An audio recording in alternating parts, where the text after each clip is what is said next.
Hello दोस्तों, मैं आपका दोस्त शुभम एक बार फिर से मैं आपका चैनल में स्वागत करता हूं। आज की स्टोरी रोहित जी की है, जिन्होंने अपनी स्टोरी मेरे साथ इंस्टाग्राम पर शेयर किए थे। दरअसल जब रोहित जी छोटे थे और वे स्कूल ट्रिप में बस से जा रहे होते हैं, तब उनके साथ कुछ ऐसी घटना घटित होती है जिसको आज मैं वीडियो में बताने वाला हूँ। और एक बात और कि आज की वीडियो में मैंने साउंड इफेक्ट का यूज किया है, जो कि आपको काफी पसंद आएगी। तो चलिए बिना किसी देरी के हम लोग वीडियो में चलते हैं और वीडियो का मजा लेते हैं।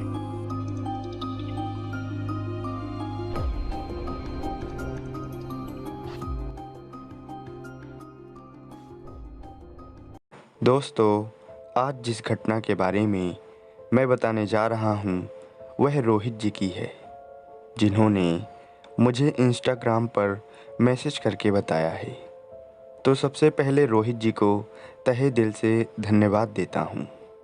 एक बात और, वीडियो बनाने में काफ़ी मेहनत लगती है, सो आप वीडियो को एक लाइक कर चैनल को सब्सक्राइब ज़रूर करें। तो चलिए बढ़ते हैं रोहित जी की कहानी की तरफ। रोहित का घर उत्तर प्रदेश के हरदोई ज़िले में है, लेकिन उनके मामा का घर मध्य प्रदेश के झाबुआ में था। और जब उनकी उम्र महज 8 साल की थी, तब उनके माता पिता का एक्सीडेंट हो गया था। दरअसल उनके पिताजी हरदोई से गांव जा रहे थे, तभी दुर्भाग्यवश उनकी कार ट्रक की चपेट में आ जाती है और उनके माता पिता का देहांत हो जाता है। लेकिन रोहित जी बच जाते हैं। आज उनकी उम्र 22 साल की हो गई है और ये घटना साल 2008 में हुई थी। रोहित जी बताते हैं कि उनके माता पिता के देहांत के बाद वो अपने नानी नाना के यहाँ यानी झाबुआ चले जाते हैं और फिर वहीं रहने लगते हैं। कहते हैं इस जीवन में बहुत सारे मोड़ आते हैं और मैं यही सोचकर उस घटना को भुलाने लगता हूँ और अपनी ज़िंदगी की नई शुरुआत करता हूँ। फिर मेरे मामा जी मेरा एडमिशन एक अच्छी सी स्कूल में करवा देती हैं और मैं फिर वहीं पढ़ने लगता हूँ। और कुछ दिनों बाद ही स्कूल में मेरे अच्छे दोस्त भी बन जाते हैं और अब सब कुछ अच्छा होने लगता है। मैं सुबह स्कूल चला जाता और शाम को वापस आता, लेकिन मुझे दिक्कत तो तब होती थी जब मुझे मेरे माता पिता याद आते थे। फिर मैं अकेले में जाकर खूब रोता था, लेकिन यह बात किसी को भी पता नहीं चलती थी। ऐसे ही समय जाता रहा और मेरे जीवन में कई उतार चढ़ाव आते रहे। कई बार तो मैं बहुत ज़्यादा बीमार हो जाता, जिसकी वजह से सभी लोग परेशान रहते। ऐसे ही सब कुछ चलता रहा और मैं कब बड़ा हो गया मुझे पता ही नहीं चला। अब मैं 11th में पहुंच गया था और मेरी उम्र 17 साल की हो गई। मैं रोज़ाना की तरह ही स्कूल से घर आता हूँ। जैसे ही मैं घर पहुँचता हूँ तो मेरे मामा जी बोलते हैं, रोहित बेटा, तेरी स्कूल से फ़ोन आया था, कहीं स्कूल की ट्रिप है क्या? फिर मैं बोलता हूँ, मुझे तो नहीं पता, स्कूल में तो मुझे कुछ नहीं बताया गया। खैर फिर मैं जब दूसरे दिन स्कूल जाता हूँ तो सबको बताया जाता है कि स्कूल की ट्रिप बाहर जा रही है। मैं और मेरे दोस्त यह सुनकर बहुत खुश होते हैं कि हमें स्कूल ट्रिप में जाना है। वैसे अब जो होने वाला था यह मेरे जीवन की दूसरी सबसे बड़ी घटना होने जा रही थी। फिर मैं स्कूल से अपने घर आ जाता हूँ और ट्रिप में जाने के लिए रात भर में पूरी तैयारी कर लेता हूँ। सुबह होते ही मैं स्कूल चला जाता हूँ, जहाँ सभी लोग बस के पास खड़े हुए थे। तभी जल्दी से मेरा दोस्त आता है और मुझसे कहता है, अरे रोहित भाई, ट्रिप में तो बहुत मज़ा आएगा। वैसे ट्रिप में लड़कियां भी जा रही हैं ना, तो मज़ा तो और भी ज़्यादा आएगा। फिर मैं कहता हूँ, अरे हाँ हाँ, मज़ा तो आएगा ही। खैर ये सब बातें हम लोग कर रहे थे और फिर सभी लोग बस में चढ़ जाते हैं। फिर बस का ड्राइवर बस को स्टार्ट करता है और स्टार्ट करने के बाद सीधे हाईवे में आ जाता है। मैं बस के पीछे वाली सीट पर बैठा हुआ था और बस अपनी स्पीड को पकड़े हुए थी।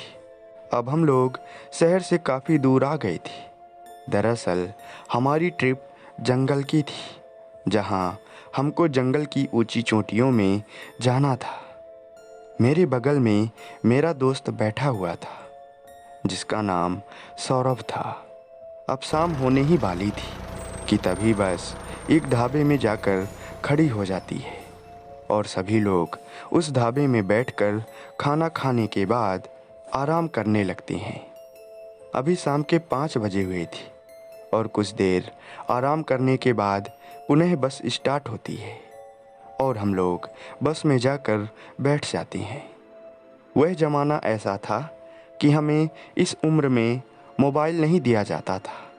मनोरंजन के नाम पर हम लोग एक दूसरे का मजाक उड़ाते और खूब एंजॉय करते थे। खैर रात के 10 बजते बजते मेरी नींद लग जाती है और मैं सो जाता हूँ।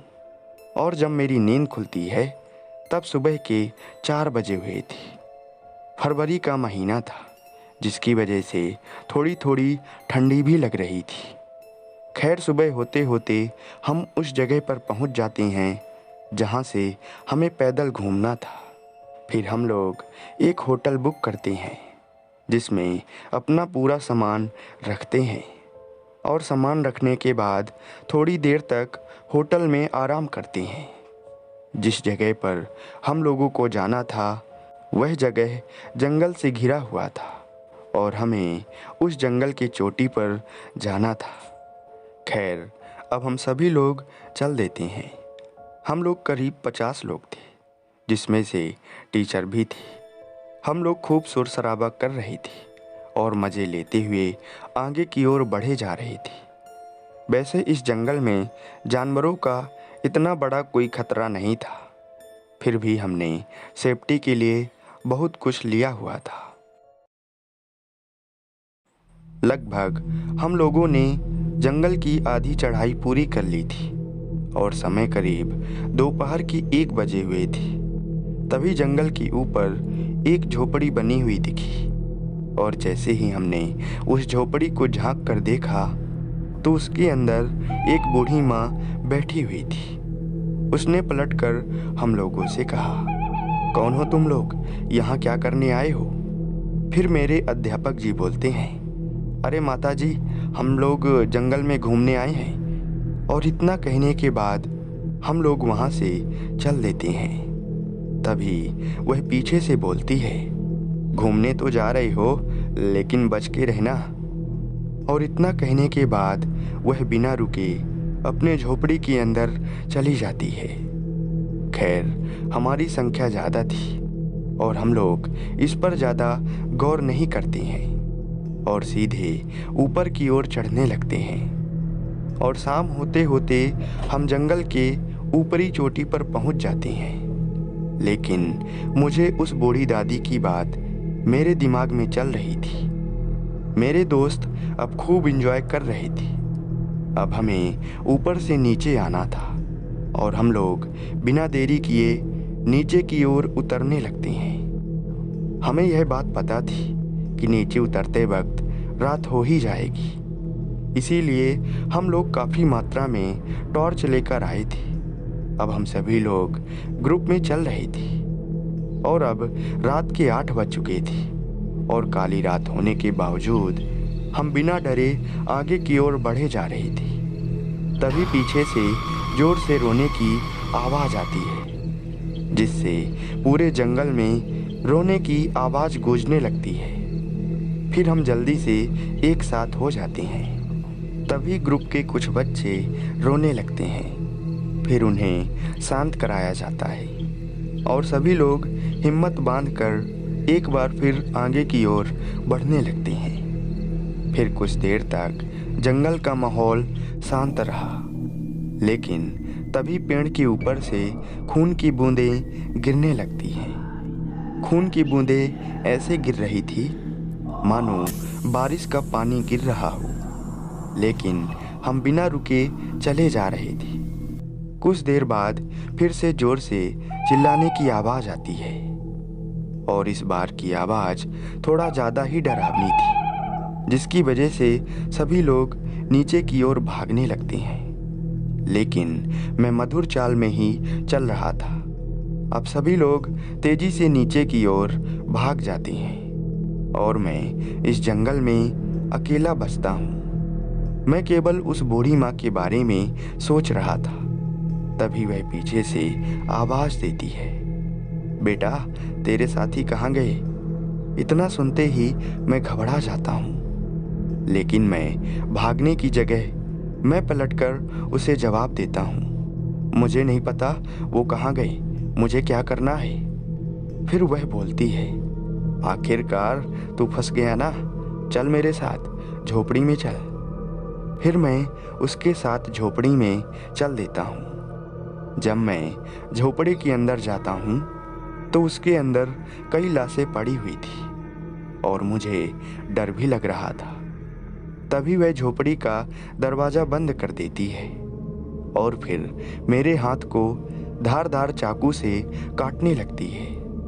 और जैसे ही मेरे हाथों को काटने लगती है तो मैं ज़ोर ज़ोर से रोने लगता हूँ, लेकिन वह मेरे हाथ को काटे ही जा रही थी और अपना रूप भी बदलते जा रही थी।